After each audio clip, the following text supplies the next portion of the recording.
Buenas tardes. Bueno, como hablamos de experiencia de cliente y los clientes son todas las personas que son participantes o la audiencia aquí, vamos a intentar cumplir con el horario y vamos a acelerar un poquito de esto, si os parece a todos, ¿vale? Muy rápidamente, ¿qué es lo que queremos hacer? Queremos entender cuáles son los comportamientos del cliente. Realmente nosotros ya en el mes de junio en DEC vimos que en junio ya se habían producido temas muy importantes, como que el 65% de la gente ya había cambiado de canal, de producto, de marca, ¿vale? Entonces, bueno, se ha producido esta mutación. Ahora lo que tenemos que ver es, una vez que ha pasado esa tercera ola, exactamente dónde está el cliente, dónde va a estar y, sobre todo, lo que es más importante, qué es lo que algunas de las empresas más relevantes de este país han hecho para adaptarse, para conocerse mejor ese cliente y poder prestarle una experiencia diferencial que permita su vinculación. Para contarnos de esas experiencias que han tenido, de esas mejores prácticas, tenemos por una parte a Ramiro Sánchez, que es el director de marketing de Google. Buenas tardes, Ramiro. Hola, buenas tardes, perdón, estaba muteado. No te preocupes. Buenas Julieta tardes. Maresca, gerente de generación distribuida y desarrollo de negocios comerciales de Repsol. Buenas tardes, Julieta. Hola, ¿qué tal? Buenas tardes. Y luego pues tenemos también a Jorge Matute, jefe de marketing de clientes de hostelería de Maús San Miguel. Buenas tardes, Jorge. Hola, buenas tardes. Encantado de estar con vosotros. Pues lo más importante, ¿cómo habéis vivido vosotros, cómo habéis entendido que se han comportado vuestros clientes y hacia dónde creéis que van a ir, ¿no? Porque una cosa es lo que cuentan los estudios, que siempre es una visión macro, y luego otra es la visión real. Vosotros, vuestros clientes, ¿cómo les veis? ¿Qué ha cambiado? ¿Qué tenéis que cambiar? Bueno, luego entramos en qué tenéis que cambiar vosotros, pero sobre todo, ¿qué cambios habéis visto en este último año y hacia dónde creéis que va vuestro consumidor? Empezamos por el mismo orden de antes, si queréis. Por Ramiro, empezamos por Ramiro. Bueno, gracias. Yo en cuanto a nuestros clientes lo dividiría en dos grupos. Por un lado tenemos nuestros, que no son clientes, pero son nuestros usuarios, que se han volcado a lo digital y esto lo hemos visto marcado en dos cambios de comportamiento. Uno, por sus búsquedas y lo que están buscando, y eso nos ha ido dando una pauta de lo que ha estado sucediendo y cómo sus intereses han ido cambiando y siguen cambiando. Y podemos hablar horas de cómo el comportamiento de búsqueda y qué cosas están buscando de manera diferente. Por otro lado, el consumo online, la gente, una evolución de crecimiento de consumo, por ejemplo, de YouTube, que teníamos planeada pasar en 4 años, pasó en un mes, cuando la gente entró a confinamiento, y se aceleró muchísimo el consumo de contenido digital online.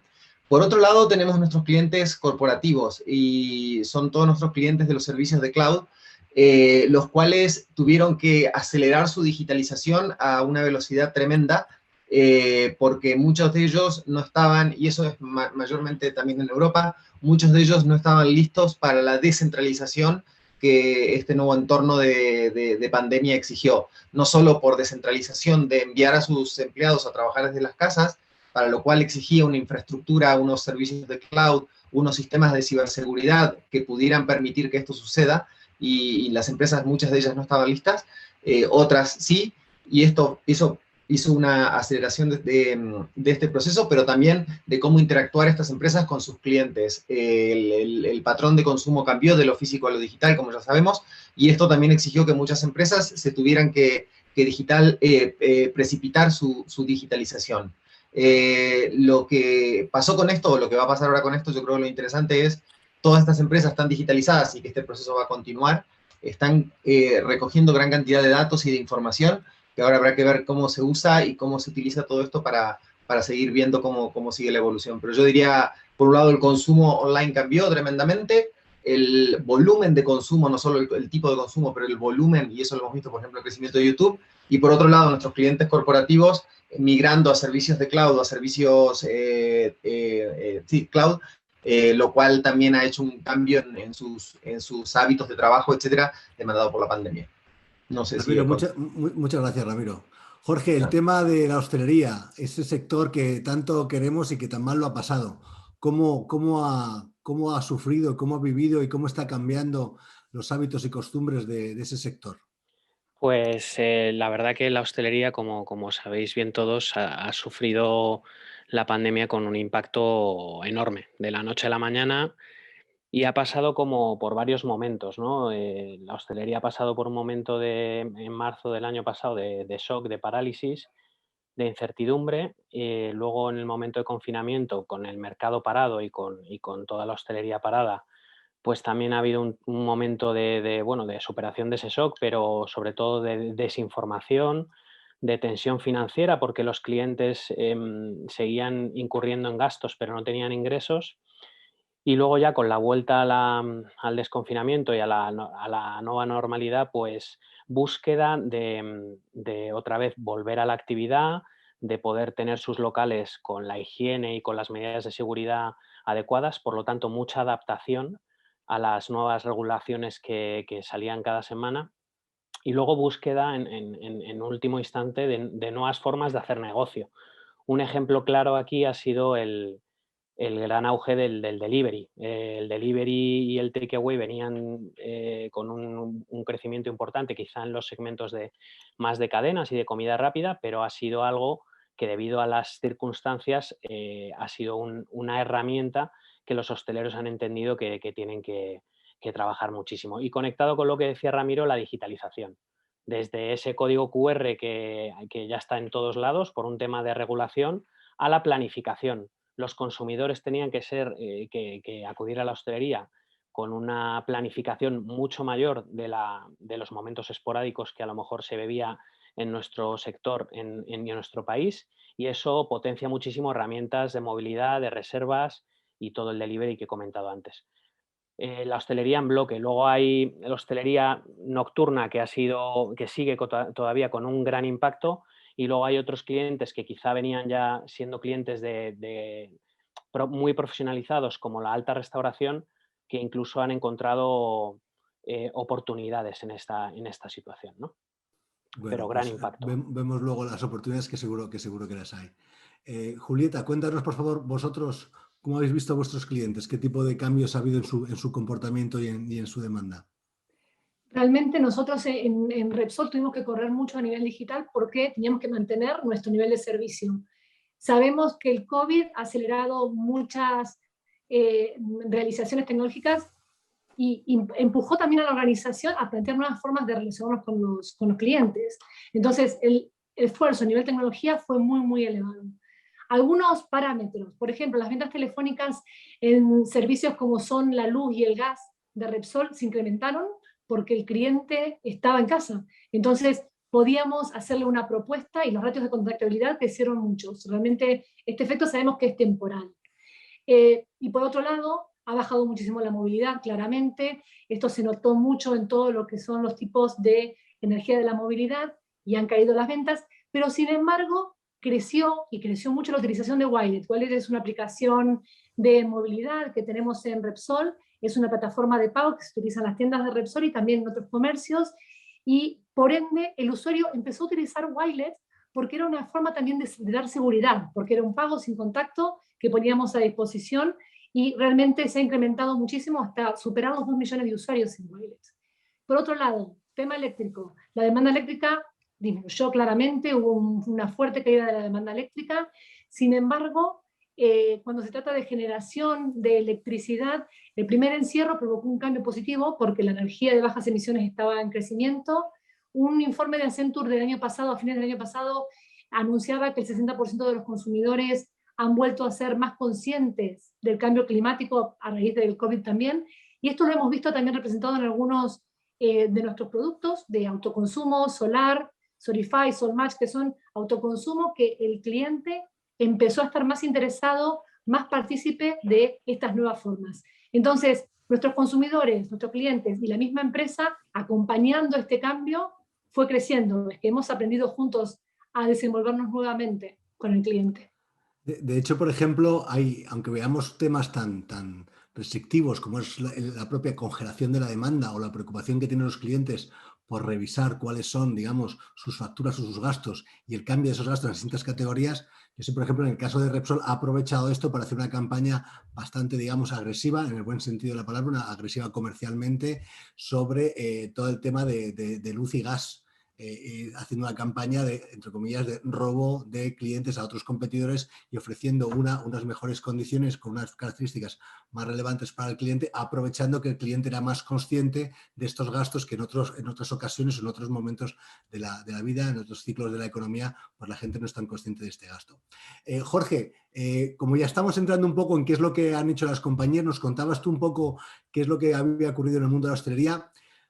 Dinos, por favor, tanto medidas de corto como de largo plazo que hayáis ido tomando en Mau San Miguel. Para mí es importante diferenciar las dos, para que también la gente pueda decir, oye, pues ya hay cosas que puedo hacer en mi empresa, pero diferenciar qué es aquello que es de puesta en marcha muy rápida de otro que son, digamos, ir poniendo las piezas para cuando ya de alguna forma salgamos de la COVID. Pues aquí lo que hicimos en ese momento, al cerrar el mercado, tener en cuenta que en términos de volumen para Mau San Miguel, alimentación y hostelería es muy parejo, pero la rentabilidad está en hostelería y la situación nos derivó en tener que actuar muy rápido. Hicimos escuchas a 8.000 clientes en hostelería y ahí lo que nos dimos cuenta es que en el momento de confinamiento ellos tenían un problema importante de liquidez, de gastos y no ingresos.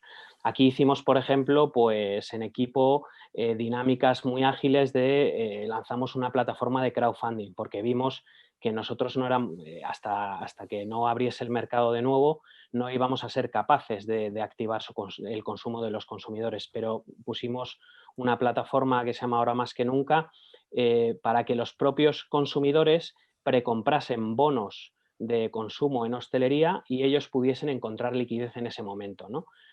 Cuando ya empezó el momento de abril de ver que en mayo ya iba a haber la apertura territorial y faseada, pues lo que hicimos fue preparar una campaña importante de dar a todos nuestros clientes de hostelería el consumo de una semana de barril o botella gratuito para que pudiesen arrancar, porque de nuevo ahí su gran problema era que ver si eran capaces de volver a abrir por la liquidez que tenían. Y luego el tema de aforos, el mundo de la terraza, por ejemplo, ha sido clave, ¿no? Para poder abrir durante mayo y junio.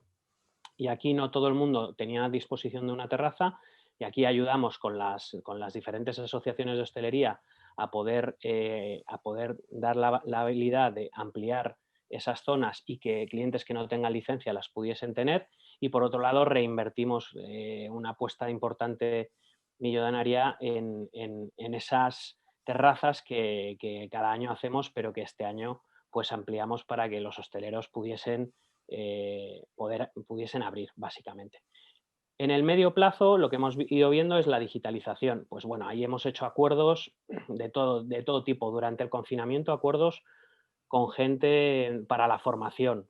Ese tiempo en el que estaban cerrados, los hosteleros podían aplicarlo a formarse. Ahí tenemos una plataforma que se llama Rentabilibar, que antes del confinamiento tenía 50.000 clientes y después tiene 100.000 clientes, o sea, se ha duplicado, de ahí el interés, como decía antes la compañera de Wilet, y ahí pues hemos hecho acuerdos colaborativos con el Basque Culinary Center, con otras universidades para dar formación y que los clientes se pudiesen formar, o temas de acuerdos para herramientas digitales. Con el propio Google hemos hecho un acuerdo para la formación con Google Actívate para que esa formación de Google pudiese llegar a muchísimos hosteleros, o con Cover Manager, por ejemplo, pues dotar a los clientes de la herramienta de reservas que podían hacer. O lanzar también herramientas de carta digital con startups, ¿no? Entonces ahí un poco esas nuevas formas de hacer, pero sobre todo ayudando en los básicos que hemos llamado en interno para que pudiesen salir adelante en el corto plazo. Gracias, Jorge. Ramiro, vosotros en el mundo del advertisement digital, la verdad es que en las compañías siempre que hay un problema de crisis se tiende, yo no voy a calificarlo si es bueno o malo, seguro que tú me lo vas a explicar, se tiende a reducir el budget publicitario, ¿no? Entonces yo creo que es muy importante ver también vosotros cómo habéis reaccionado y qué tipo de, digamos, de acciones habéis tomado, de nuevo también algunas de corto plazo y otras a lo mejor un poco más de largo plazo. Bueno, no sé si estoy de acuerdo en que se tiende a reducir, depende de cómo se... Lo bueno, que no quiero vender a Google, pero digo, lo bueno que tiene es que se mide el resultado y se mide el impacto muy fácilmente. Con lo cual, en una crisis como esta, como sucedió, lo importante era reaccionar rápidamente y entender cómo iba a cambiar y cómo estaba cambiando en tiempo real el comportamiento de los usuarios y cómo se modificaban los canales de ventas. Entonces, vimos cosas obvias, como que, por ejemplo, el sector de travel se cayó mucho, pero vimos que otros sectores empezaron a despegar muy rápidamente, como por ejemplo consumo masivo o como por ejemplo retail, y todos estos empezó a mudar online, entonces hubo sectores que crecieron y sectores que no. Entonces ahí lo que hicimos fue desarrollar programas de capacitación específico para estos sectores con herramientas que tuvieran resultados y pudieran entregar resultados a muy corto plazo, o sea, desarrollar campañas que pudieran permitirles mantener el revenue o por lo menos estar cerca de eso. Eso por un lado. Por otro lado, lo que hicimos, a nosotros una cosa que nos preocupa mucho son los pequeños y medianos negocios, los pequeños negocios, y son los que menos digitalizados estaban. Entonces, entendíamos que para que nuestros clientes grandes puedan vender, los pequeños negocios también tenían que moverse. Y así fue que hicimos una campaña, en el caso de España, enfocada en bares y restaurantes, ayudarlos a digitalizarse. ¿Para qué? Para poder hacer delivery, después cuando se abrió la economía, reserva de mesas, cuando se abrió la economía, cuando se abrió el confinamiento, para que se pueda hacer reserva de mesas, para que se puedan ver el aforo de los distintos lugares, etcétera.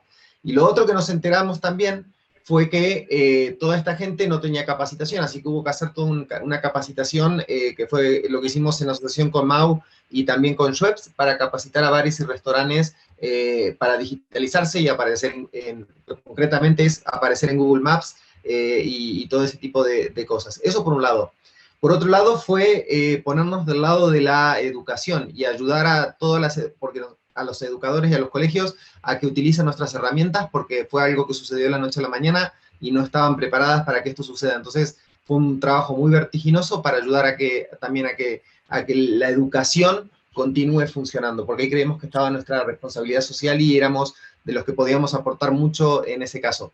Y yo creo que esas fueron los tres buckets. Por un lado, ayudar a los grandes clientes a adaptarse a esta nueva realidad. Primero, entendiendo los patrones de consumo, y segundo, aquellos que no estaban digitalizados y que no podían operar en este nuevo entorno tan, digamos, descentralizado, ayudarlos a mudarse lo más rápido posible hacia el cloud, a través de un proceso de transformación digital, y eso lo continuamos haciendo en el largo plazo.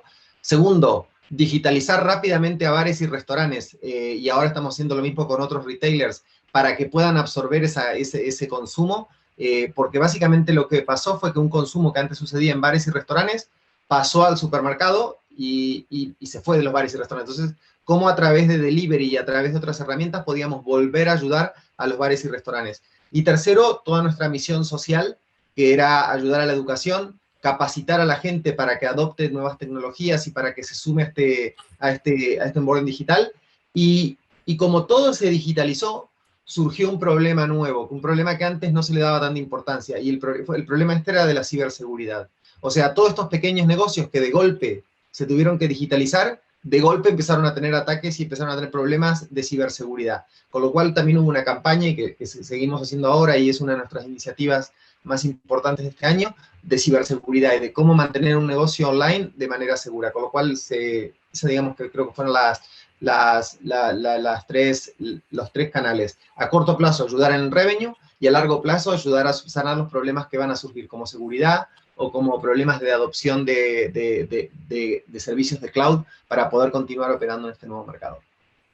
La verdad es que, bueno, yo te lo he puesto un poquito en bandeja. Yo quería que justamente nos contaras la importancia del tema de los datos. Es decir, cuando estamos viendo cómo están evolucionando los distintos clientes o perfiles de clientes, hoy en día, para poder tomar decisiones necesitamos saber y conocer exactamente cómo está el cliente y cómo está funcionando absolutamente todo. Y va efectivamente desde las grandes empresas hasta, como estáis contando, hasta pequeños negocios de hostelería. Julieta, hablando ya de temas un poco tecnológicos y demás, ¿cómo os habéis apalancado en la innovación para realmente tener mejoras más que marginales, digamos, mejoras diferenciales, ¿no? ¿Cuáles han sido vuestras principales iniciativas de innovación en este periodo? Realmente, en cuanto a lo que es innovación, nosotros tenemos en el ADN de Repsol está la innovación claramente. Y hay diferentes líneas, ¿no? Una vertiente tecnológica y tenemos un centro de tecnología justamente que hace y se dedica a hacer nuevos desarrollos tecnológicos. La vertiente de procesos que se ha visto amplificado totalmente porque la simplificación y agilidad en los procesos justamente para atender a nuestro cliente ha sido el Zoom, y la vertiente colaborativa. Hemos abierto mucho más todo lo que es la colaboración más allá de la empresa, con líneas de innovación abierta en la casa, con muchas de las empresas, tanto con Mau como con Google, trabajamos conjuntamente, pero ejemplos de innovación muy recientes, muy cercanos al mundo del marketing y ventas. Por ejemplo, tenemos en Repsol Fotofactura, que es una herramienta de electricidad y gas, que es una herramienta que cualquier cliente que habitualmente no sabe cómo entender su factura de luz o de gas, envía una foto y desde Repsol nosotros le mandamos rápidamente una comparativa para poder ayudarlo a entender cuál es la relación con la energía. O hemos sacado justamente hace muy poquito, en este periodo de pandemia, una nueva aplicación que se llama Vivid, que es un gestor energético. Hasta ahora la factura eléctrica era una sorpresa. Alguien realmente no se podía controlar este gasto ni lo que te va a venir en la factura. Y de esta manera con Vivid lo que podemos saber es cuánto vas gastando, pero no en kilovatios, sino en euros, porque queremos acercarnos a nuestro cliente con una forma de lenguaje igual al del usuario. Y por ejemplo, otro de los productos muy innovadores que salieron también en Repsol en plena pandemia, porque realmente fue justo cuando nos confinaron, habíamos sacado el producto, que es Repsol SunMatch, que es la posibilidad de generar comunidades energéticas alrededor de una instalación fotovoltaica donde el cliente que se une a esa comunidad solar es empoderado por Repsol también y puede elegir si participa o no de esa comunidad solar y hacer también el consumo más eficiente y más sostenible. Entonces, la innovación en nuestro ADN está presente, no es por el COVID, sino que el COVID también aceleró muchos proyectos que estaban en cartera y se vieron incrementados justamente muy digitales por el empuje también de la necesidad del cliente y de su necesidad de ser satisfecho, ¿no? Gracias, Julieta. Jorge, no sé si a lo mejor me salgo un poquito del tema, pero para mí es muy importante entender cómo en las corporaciones se produce esta innovación, ¿no? Un caso concreto, si me puedes contar sobre todo cómo esa innovación abierta de lo que hablaba Julieta, ¿no? Cómo sois capaces vosotros de absorber o integrar tecnología de terceros, qué tipo de colaboraciones hacéis y qué tipo también, digamos, de inversiones en su caso, en startups o las Sí, pruebas de concepto, ¿cómo lo hacéis? Un poco, si nos puedes contar cómo lo hacéis. claro. En línea con lo que dice Julieta, pues nosotros llevamos tiempo trabajando en varias líneas, ¿no? Quizá una o tres líneas. Una es la de colaboración con grandes corporaciones. En este caso, bueno, pues Google, Ramiro ha comentado esos programas de trabajo común para la hostelería. En el caso de Repsol, este año también tuvimos una colaboración para la hostelería. Y veníamos trabajando, por ejemplo, con el Basque Culinary Center, que es la escuela de negocios para la hostelería, que tiene un lab de innovación digital, y llevábamos años trabajando con ellos, ¿no? Por otro lado está el trabajo y colaboración con las startups. Ahí llevábamos años trabajando en una aceleradora de startups de hostelería que se llama BarLab, que lleva ya 5 ediciones y que justo también, como decía Julieta, pues durante la pandemia pues conseguimos que todo ese trabajo previo que habíamos hecho y que habíamos trabajado con 15 startups en esos años, pues pudiésemos llevarlo al mercado, ¿no? Y luego, por último, este año veníamos también trabajándolo, pero este año se ha catapultado todo el tema de la innovación y el talento interno, ¿vale? Tenemos programas de intraemprendimiento en la compañía. Este año se han lanzado 5 proyectos de calado, también con impacto en hostelería, muchos de ellos. Y luego, por ejemplo, aquí en temas de autoaprendizaje y de incorporación de capacidades y de metodologías Agile, este año lanzamos, junto con BBVA, adoptamos una herramienta que ellos tienen, que se llama Ninja, que nos ha servido muchísimo para toda la aceleración de eso, del autoaprendizaje, y de la incorporación de capacidades para todos los empleados que tenemos. Al final, combinando todas estas dinámicas, pues somos capaces de llevar soluciones escuchando al cliente que de otra manera no tendríamos o sería muy desde nuestro propio ombligo, ¿no?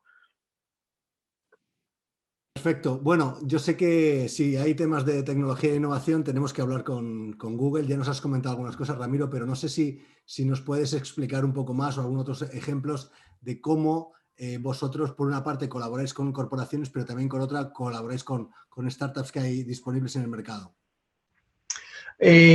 Bueno, nosotros, innovación está en el ADN de Google y yo creo que acá hay una de las cosas que creo que hacen a Google única es una metodología del 20% que ahora la voy a contar.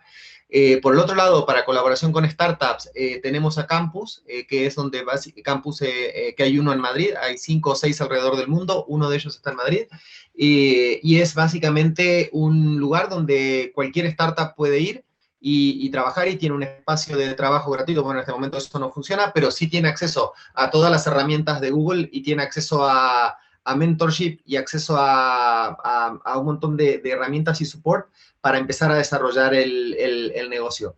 Por otro lado, el tema de innovación y de 20% que comentaba antes, en Google, cada empleado, después de haber estado creo que es un año en la compañía, puede decidir trabajar en cualquier proyecto que le llame la atención un 20% de su tiempo. O sea, yo o cualquier persona puede decir, a mí me interesa trabajar en esto, voy a dedicar el 20% de mi tiempo, presentar un proyecto y se la aprueba. Y como resultado de este 20%, han surgido productos como, por ejemplo, Google Fotos o Gmail, han surgido de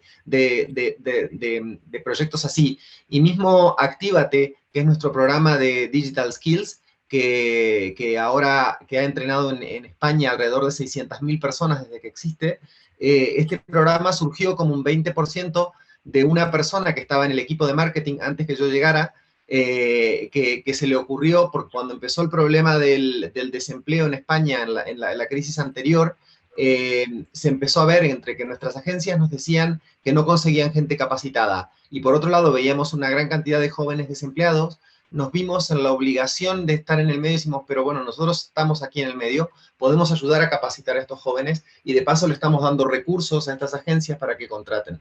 Y eso también fue un ejemplo de innovación, donde no es desarrollar un producto nuevo, sino entender qué rol podemos cumplir en la sociedad y cómo lo hacemos. Y eso fue un proyecto que ahora se llama Actívate en España, se llama Grow with Google a nivel global, que en su momento fue para ayudar a gente a conseguir trabajo y ahora se está redefiniendo en Skills para the Future of Work. Con lo cual, es un proyecto también de innovación y que surgió como todo esto surge de 20%, donde la empresa tiene una clara visión que el éxito del sostenimiento de esta empresa está en la innovación y no solo en desarrollar productos nuevos, sino también iniciativas nuevas. Entonces, no sé si contesté, pero básicamente va por eso. Perfectamente contestado, Ramiro.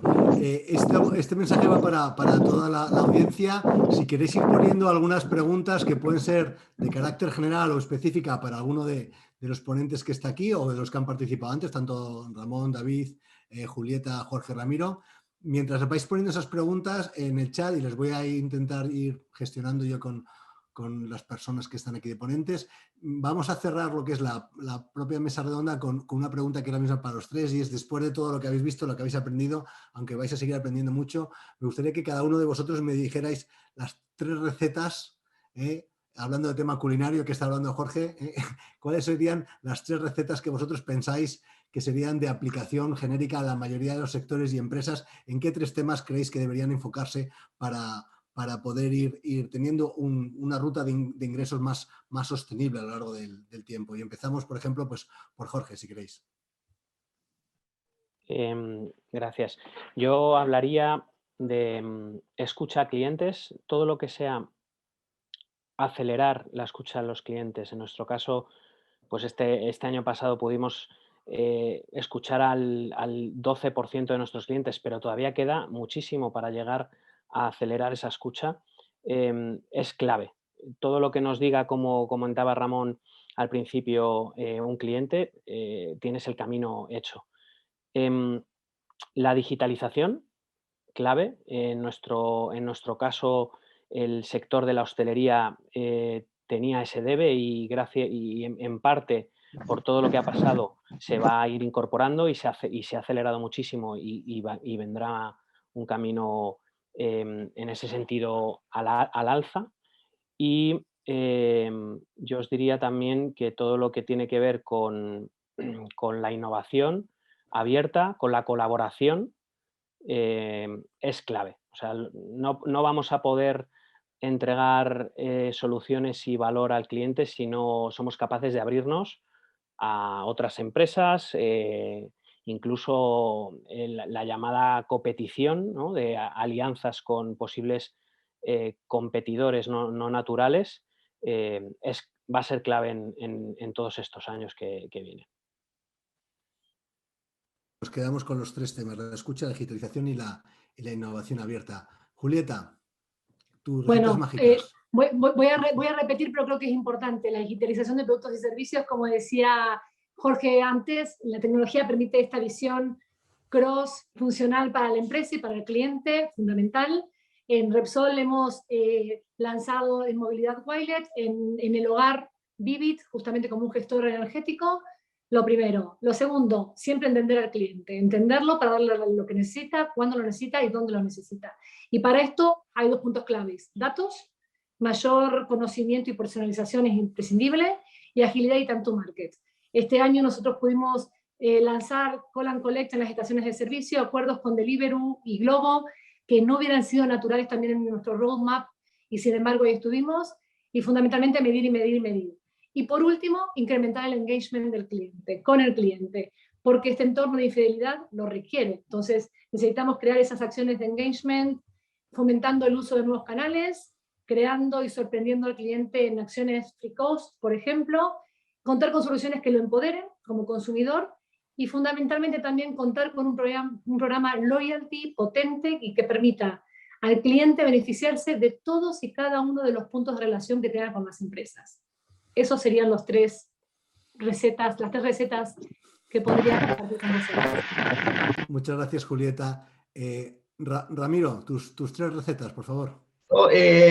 Coincido con lo que se ha dicho. Yo lo que diría es, una de las cosas que han cambiado mucho con esta pandemia, y que yo creo que va a ser un cambio que vino para quedarse, es potenciar el valor de lo cercano. Hemos pasado no solo por el tema de digitalmente estar cerca, pero también lo que hemos visto nosotros que ha cambiado en el comportamiento de usuarios es que ahora prefieren comprar en su almacén de barrio o prefieren ayudar al bar o al restaurante de su barrio, y entonces todo esto ha traído como un valor de lo cercano, que si sumamos esto con la potencial descentralización que está sucediendo a raíz de toda esta nueva transformación de working from home, yo creo que se va a abrir como una dispersión y va a haber el surgimiento de nuevos núcleos que van a girar alrededor de cada una de las personas. Entonces, entender cómo esa dinámica va a suceder me parece que va a transformar la forma en la que estamos viendo y que estamos acostumbrados a vivir, donde veníamos de centralizaciones y cosas muy masivas y que de golpe están pasando a ser mucho más cercanas a mí, desde un Amazon que me trae la comida a mi casa hasta yo que prefiero ayudar al bar que está al lado de mi casa. Entonces, todo el usuario se vuelve mucho más el centro de esta situación. En cuanto a la empresa, me parece, como han dicho antes que yo, digitalizar, subirse al cloud con multiservidores, no con uno solo, porque eso es uno de los miedos que hay. Y lo otro es empezar a entender cómo utilizar los datos. Yo creo que Artificial Intelligence y Machine Learning van a ser cada vez más relevantes para entender el usuario. ¿Y cuál es el bloque, lo que está impidiendo que esto suceda a la velocidad que debería suceder? Yo creo que son los digital skills. Lo que está pasando es que ni las empresas no saben, pero mucho más grave que esto es que no hay suficiente cantidad de gente capacitada para efectuar estas transformaciones. Entonces, invertir en capacitar a los propios empleados de la empresa y invertir en capacitar en todas estas nuevas tecnologías para que puedan desarrollar este Artificial Intelligence, para que puedan implementar estos nuevos servicios de cloud, para que puedan entender cómo se van a comportar los usuarios de manera diferente. Yo creo que eso es lo fundamental. Gracias, Ramiro. La verdad es que cuando se le cuenta a la gente que lo más importante de la transformación digital no es la tecnología, sino las personas, a veces se quedan un poquito cuajados, ¿no? Pero la realidad es esta: si no hay personas detrás que entiendan de qué va, nos da lo mismo el tema de la inteligencia artificial, el IoT, el blockchain, lo que quieras. Si no hay personas que entiendan esta tecnología y sepan realmente cómo explotarlas y demás. Bueno, hay por aquí algunas preguntas. Si queréis, intentamos más o menos agruparlas. Por una parte decían, bueno, que claro, que el tema de cómo se posiciona alguien en Internet, que cuesta mucho dinero y que cómo podrían hacerlo las pequeñas empresas. Entonces yo creo que si hay alguien que nos puede hablar de SEO y SEM así en 30 segunditos de cómo pueden hacerlo, es Ramiro. Así que Ramiro, ¿cómo una pyme puede realmente posicionarse mejor en Internet? Bueno, nosotros tenemos, y son totalmente gratuitos, hay unos cursos, estos Actívate que he mencionado mucho, que si van a la página, buscan Actívate en Google aparece, son cursos gratuitos, agnósticos, o sea, no son solo de herramientas de Google, sino que son de todas las herramientas existentes en el mercado, Facebook o cualquiera de nuestros competidores, y explican exactamente, hay uno de marketing digital, que son 40 horas de un curso completamente gratuito, que explica cómo utilizar todas estas herramientas, y es uno de nuestros cursos más exitosos.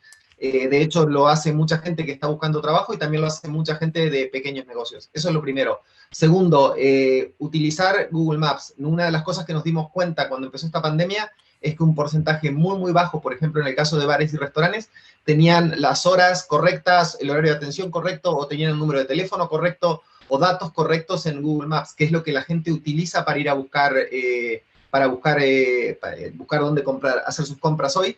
Y esto también de vuelta es gratuito, no hay que gastar nada de dinero, pero era simplemente a crear conciencia de que había que actualizar esos datos.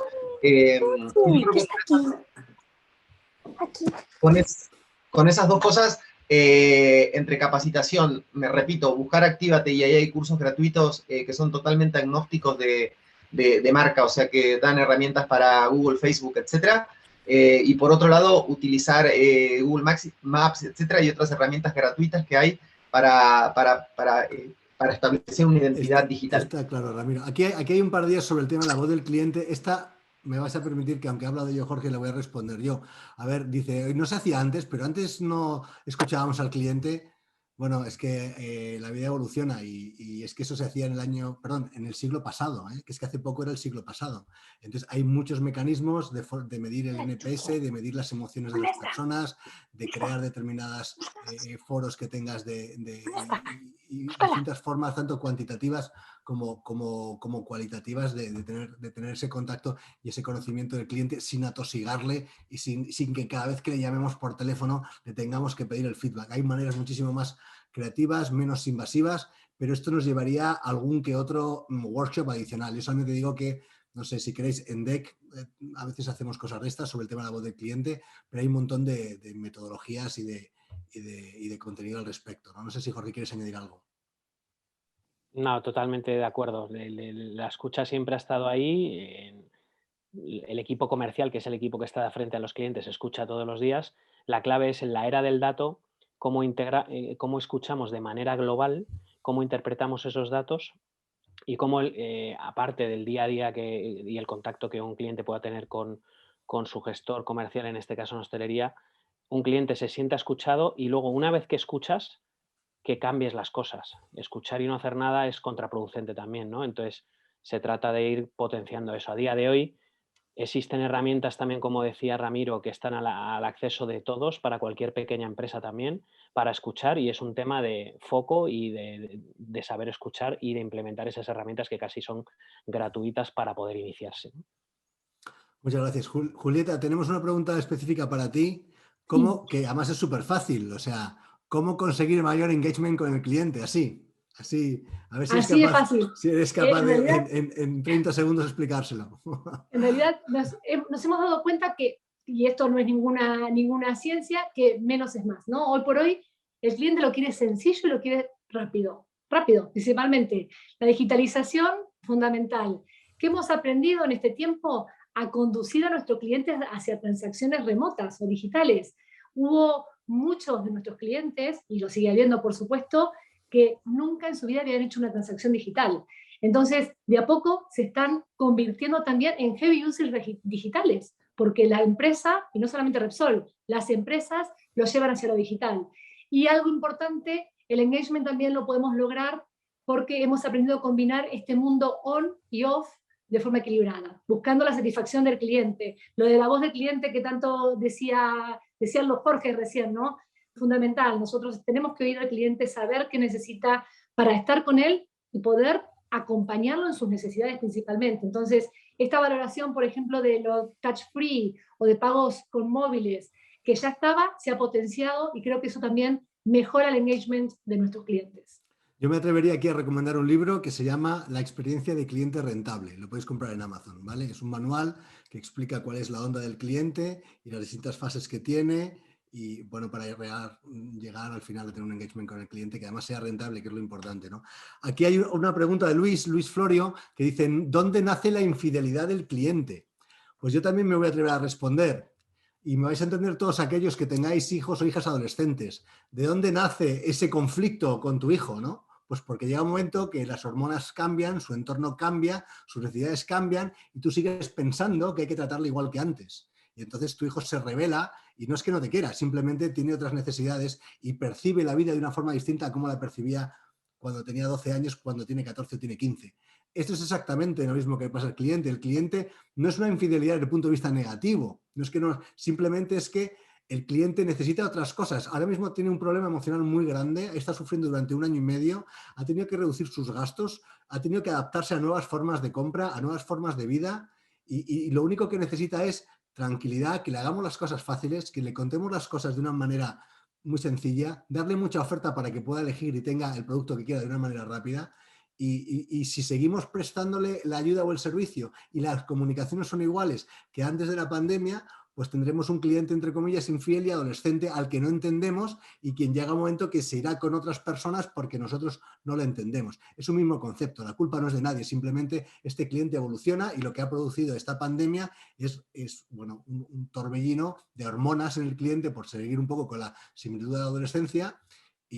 O nos adaptamos o dejará de venir a casa y dejará de estar con nosotros y dejará de contarnos las cosas como pasa con los hijos adolescentes. El que no tenga hijos adolescentes, que cuide y quiera mucho a los suyos y luego que se tome todo con tranquilidad. Vale, no sé, tampoco quiero yo estar mucho rato porque de nuevo queremos cumplir más o menos con lo que es el horario previsto. A ver, había por aquí, había un tema de medición que yo creo que es interesante porque Ramiro contaba algunas acciones de Google que ellos hacen bien porque creen en ello en el largo plazo, como el tema del 20%, o bien otros temas donde están invirtiendo en la sociedad. Y claro, de alguna forma la gente dice, ya, pero tú cómo mides el retorno de esto, si lo mides o no lo mides. Y a mí sí me gustaría aprovechar para que Ramiro nos dijera si se mide o no se mide y hasta qué punto se ve que es exitoso y cuáles son esas variables. Bueno, medir sí, medimos todo. Lo que es importante es qué definimos como éxito. Y entonces, yo creo que ahí es donde la pregunta se pone más interesante. Por ejemplo, cuando hacemos medidas de este estilo, por ejemplo, en la campaña esta que hicimos con Mau y con Schweppes de digitalización de bares y restaurantes, nosotros sabemos qué sucede y cuál es el impacto cuando un bar o un restaurante se digitaliza. Nosotros eso lo sabemos. Pero para nosotros el éxito en este caso era cuántos podíamos digitalizar. De la cantidad de bares que hay en España, cuántos podíamos digitalizar, cuántos podíamos ayudarlos en ese proceso a transformarse en digitales. Esa es nuestra primera métrica, la que queríamos lograr era ayudarlos a ellos. Y nuestra otra métrica era, por supuesto, mover nuestras métricas de reputación de marca. Sí, también nos interesa eso. Pero nos interesa con sustancia y haciendo un proyecto concreto. Después, otros productos de innovación, los medimos, depende de lo que estemos haciendo, pero puede ser engagement de usuario, cuánto el usuario lo usa, cuántos usuarios activos tenemos por día, cuántos usuarios activos tenemos por mes. Todo esto se define antes de empezar un proyecto. Cuando estamos diseñando cualquiera de estos 20% o una campaña, decimos, bueno, ¿cómo vamos a definir éxito? Éxito va a ser si pasa esto. Y entonces empezamos a medir para que eso suceda. Algunas son resultados de largo plazo, otros son resultados de corto plazo y son actividades más tácticas, pero sí, básicamente es medir todo pero antes de medir como un loco, como digo yo, antes de empezar a medir hay que definir qué es lo que queremos medir y qué es lo que queremos lograr. porque lo que también yo veo que pasa mucho en esta sobreabundancia de datos que tenemos hoy es que la gente, las empresas y la gente junta datos sin saber muy bien para qué y qué es lo que va a hacer. Yo creo que lo primero y lo más importante es decir, bueno, ¿qué es lo que yo quiero lograr? Yo, en el caso, por ejemplo, de la campaña esta de bares, lo que queríamos lograr era digitalizar bares y restaurantes. Entonces, ¿cuántos? ¿Cuál es el número razonable y hasta dónde queremos llegar? Esa es una de las métricas. Y la otra, que era muy importante para nosotros, es que la sociedad nos vea como que que invertimos y que nos interesa el desarrollo de España. Y entonces esa otra métrica, que es una métrica de marca, también la medimos y vemos cómo evolucionan las dos y luego, en base a cómo hayan funcionado, definimos si fue un proyecto o una campaña exitosa o no. Muchas gracias. Lo he comentado al principio, nuestros clientes, en este caso es la audiencia, las 117 personas que todavía quedan aquí. Teníamos previsto terminar a las 8:15 según un papel que tengo yo aquí a mi izquierda, así que creo que es nuestra obligación respetar el tiempo de nuestros clientes. Seguro que si nos quieren volver a oír, en la siguiente ocasión volverán a apuntarse. Así que yo dar gracias a todas las personas que han asistido hoy, a mis compañeros de mesa virtual y por supuesto también a Ramón y a David, ¿no?